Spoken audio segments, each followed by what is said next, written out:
we're going to go through a tasting together, but we're also going to learn and start to uncover Ayurveda. Ayurveda is a beautiful word. It basically is derived from Sanskrit. And technical terms, Ayurveda translates as life science. Now, in our culture, we learn that life science is almost like, we would consider it like biology, right? So you go to school, life sciences. It's an actual category that you could sign up for. Ayurveda is a little bit deeper and a little bit different than that. You have, if you were to break it up even more, it literally is the science of life. It's a system of knowledge, it's a system of healing, and it's a system of understanding that dates back over 5,000 years. I'm by no means an absolute expert in Ayurveda, but I'm a student of Ayurveda, and I'm very passionate about Ayurveda. So I'll do my best here tonight to convey my understanding of Ayurveda, how it pertains to teas, how it pertains to us as humans in existence, and plants, and the life force within herbs, and the life force within plants. I will get a little metaphysical, I will get a little spiritual with the herbs and with the teas.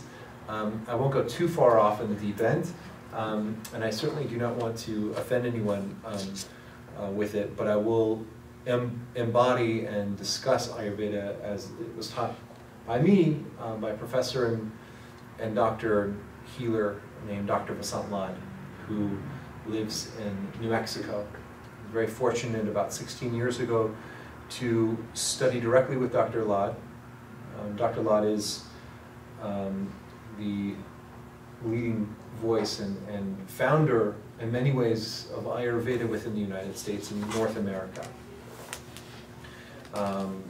There are other fantastic teachers of Ayurveda here in the States, from Andrew Weil to Deepak Chopra, and all of them have very unique takes on Ayurveda.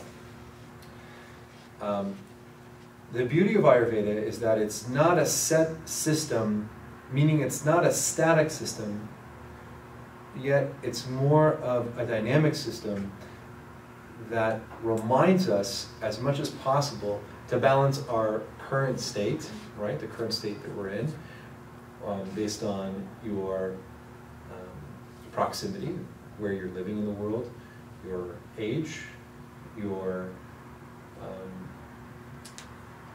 the time of day, your profession, your weight, your hair color, your skin tone, the depth of your voice, the clarity of your eyes. All of these are different factors and different facets of Ayurveda that on a very physical level represent in many ways what's happening on an internal level. Now we know that just because someone looks healthy and may seem healthy, and Hollywood and Star and People magazine I think are really good representations of just because someone might look very physically attractive or healthy on the outside does not necessarily represent what is happening on the inside. So Ayurveda helps us to understand and helps us determine a lifestyle of balance, rather, life science of balance between internal and external. Now I drew behind me a picture of a person looking at a tree. So in Ayurveda, one of the major concepts is what is alike on the outside is also alike on the inside. We're very much a product of our environment. Culture is very important. It's very important. Who you surround yourself with is, you know that old saying, show me your friends, right? I don't know exactly how it goes, but something along that lines. Like, show me your friends and I can tell you all about you or whatever. It's very much true, you know, and not just on a friendship level, but on a work level and on a personal level. One of the things that I try to do is surround myself with, just speaking personally, I try to surround myself with people who I may consider as masters, whether it's you know, focusing on a spiritual path, focus on an economic path. And if I can't reach and talk to them and communicate with them, we're so fortunate. We live in a world of such abundance that we can listen to them through books, on tape, or tape, wow. You know, your iPhone or whatever device you want to listen to, or CDs. So it's very important. We are porous, and part of that is through the use of herbs, and through the use of diet, and through the use of surroundings, and through the use of breath and meditation. We're very much able to influence our internal being and our external being. There's a beautiful story someone works here shared with me one day. He was in the army, and he said he remembers one day he was going home after the army, had a really hard day, really hard day, and he was out in the desert. He was disgusting. He was dressed in dirty clothes, you know, and his face was greasy, but he felt amazing. And because he felt so amazing, he also radiated. And because he radiated or glowed or whatever you want to call it, people were attracted to it, and he felt that level of attraction. He was more open to it. And he also remembers another time when he dressed very formally, put on cologne, shaved, looked very clean, and tried really hard to look attractive, but wasn't able to even look in the mirror and see himself as necessarily attractive. So Ayurveda really helps us identify and helps us understand how is it that we can look for balance and act in balance. Not necessarily always attaining this level of wanting to look attractive, right? When you feel in harmony, there's no urge, there's no necessity to try to feel attractive. It just naturally happens. So for many years, I was very much against the idea of doing Ayurveda teas. Why? Ayurveda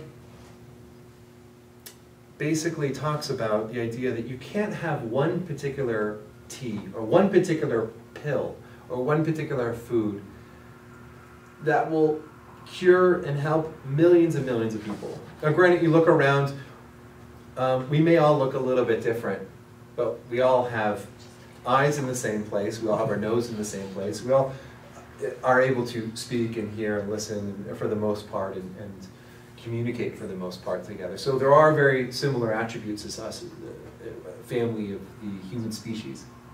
But you can't have one pill, according to Ayurveda, that will cure millions and millions of people. If you have a headache, according to Ayurveda, what time of day did you have that headache? Where did you start to have that headache? Did it happen in the morning? Did it happen because you ate a certain food? What age are you? Are you a young child? Are you an elderly person? Like, what type of headache is it? Is it a dull, achy headache? Is it a traveling headache that starts in one area and moves over to the other side of the head? Is it a piercing headache that penetrates deep into the skull? Or is it a burning headache? One where you look at light and it hurts your eyes. Now, how can one pill possibly look at and adjust all these different elements? And in the same way, how can you have a tea? This is a Pitta tea. If you're a Pitta type personality, and we'll get into Vata, Pitta, and Kapha, these are three main terminologies in Ayurveda that you'll see. How is it that you can have a Pitta tea that will cure everything that has to do with Pitta? And how is it that you can have a Vata tea and a Kapha tea, or a headache, or whatever the case may be? How is it? So Ayurveda very much addresses these concerns. Now there are basic herbs and basic combinations that can help work in conjunction to help promote healing with the body. So Ayurveda doesn't necessarily take over the body and push the body's natural defenses out of the way and act against the body, or take over whatever facilities are available to fight whatever ailment is happening. Rather, it promotes and works with the body's immunity and digestive system to help promote wellness, to help promote healing, and to help promote longevity. We're trying a tea called Cleanse. This is one of the 6 teas that we created for Ayurveda, for our Ayurveda line.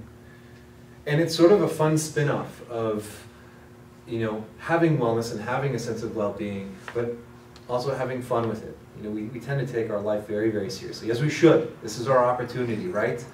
You know, whether there's another life, whether there's not another life, we don't really know these answers. But what we do know is that we have this moment, and we should really have fun and enjoy and pass that sense of enjoyment on. So cleanse is it's a very unique blend. For those of us that are new to tasting teas, there's a very particular way of tasting that allows you to get a little bit deeper into the sensation. And it's a slurping action. You might have heard one or two people here just really slurping. Now, when you slurp, it's not considered rude when you're tasting. You would really want to evaluate a tea. So by slurping, what you do is you draw the liquid into the front of your mouth, and you cover all the taste buds in the tongue, and that aroma, the warmth of the tea, the aroma goes into the olfactory senses, and you're able to pick up more of a sensation. So if you have some left over, I welcome you to try this. If you don't, I'm sure we have more left over in the pot, and we could try it. But I'll demonstrate how to actually taste tea.